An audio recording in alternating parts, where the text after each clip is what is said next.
Today, I'm speaking on some of the truth that has been covered for far too long. We can no longer wait. I'm going to dive straight into the Bible. Solomon has given birth to 3 children with 700 wives, with 300 concubines. I want to know which type of Solomon are we talking about? Somebody who is married to 700 wives and 300 concubines has given birth to 3 children. At that time, there was no sophistication. There could be family planning, but I find it very difficult to accept that Solomon was on a family planning or something else. These are some of the reasons why we are telling you that the whole religion concept is a lie. It was meant to put your mind in a box so that you cannot think well, so that you can be controlled. I did not write any of these books. This book was written by, I don't know, inspired by who, I don't know.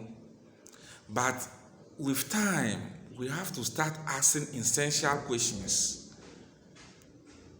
In the book, we have to re-examine the book that is coming from God, the book that is assumed to be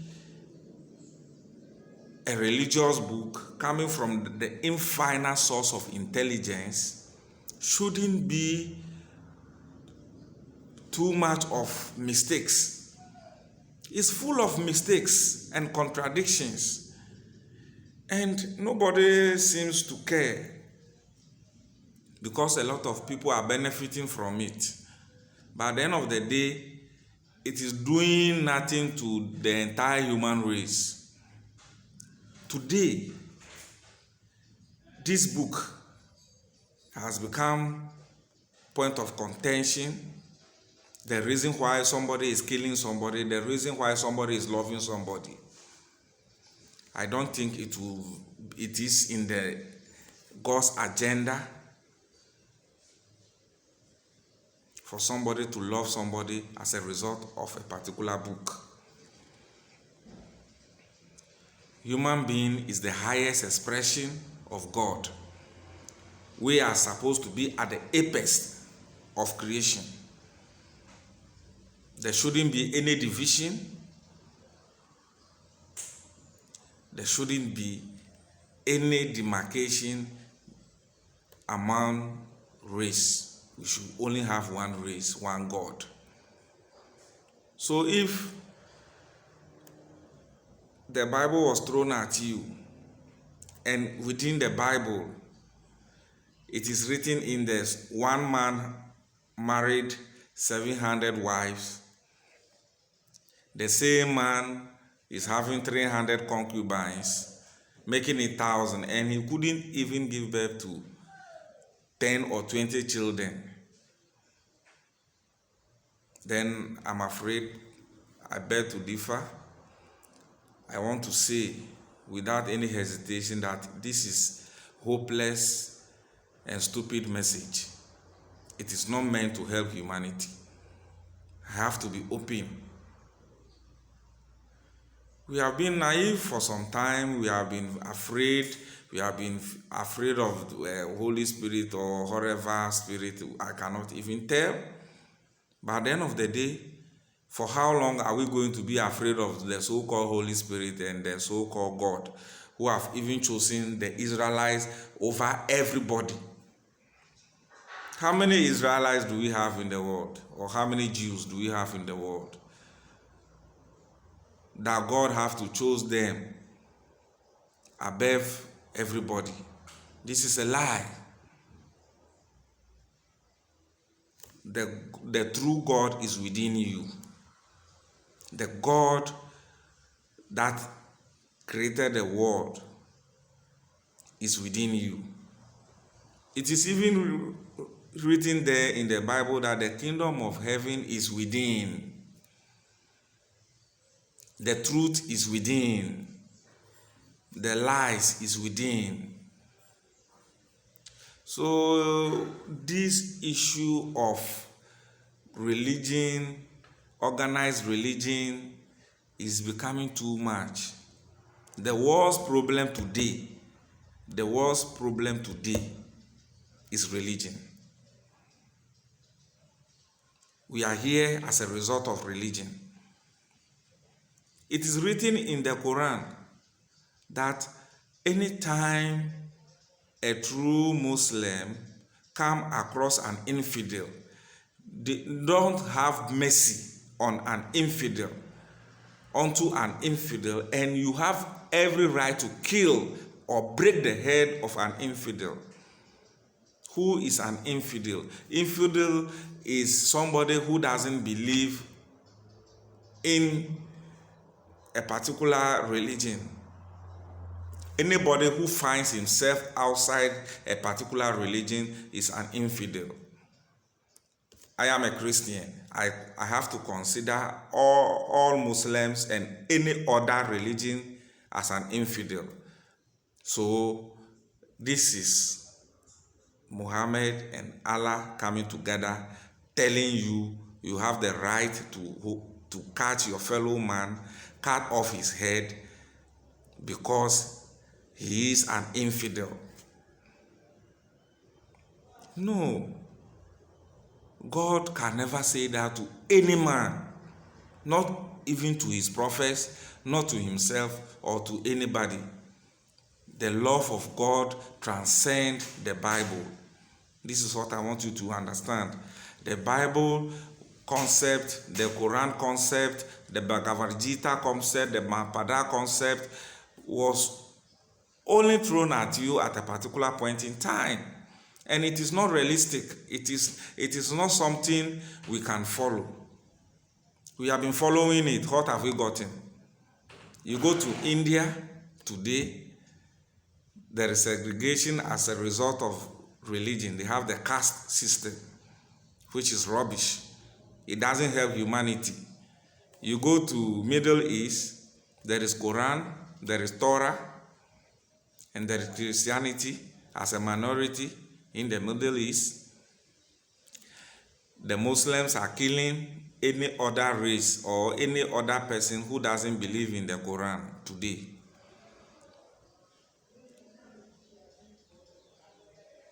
Yes, it is there. It is in the news. We are seeing it every day. But we take our bath, go to the mosques and pray. We even go to the Kaaba in Mecca.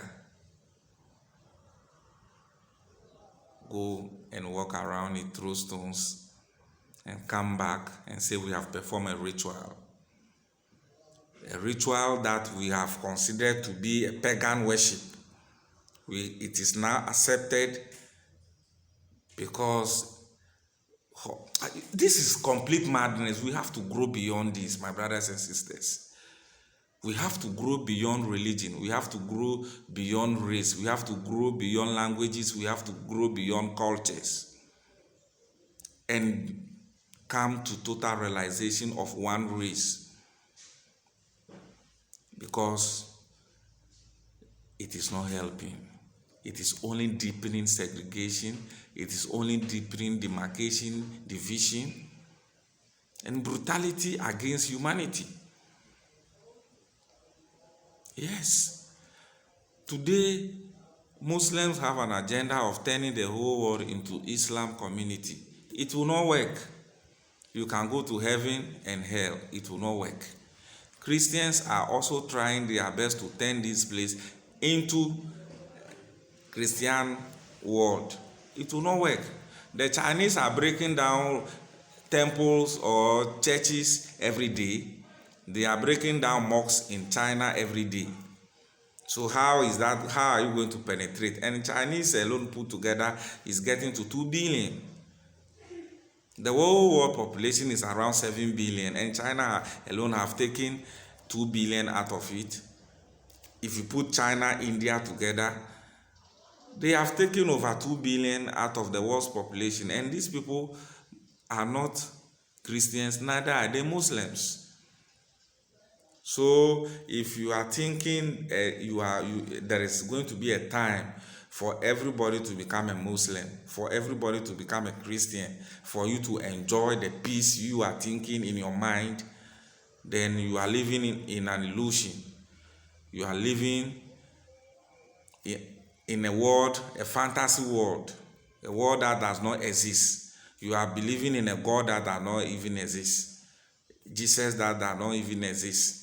It is only a character that they have given him a heroic character to play. But realistically, he does not exist.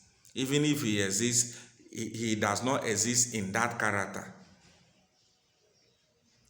It's a drama that was thrown at us.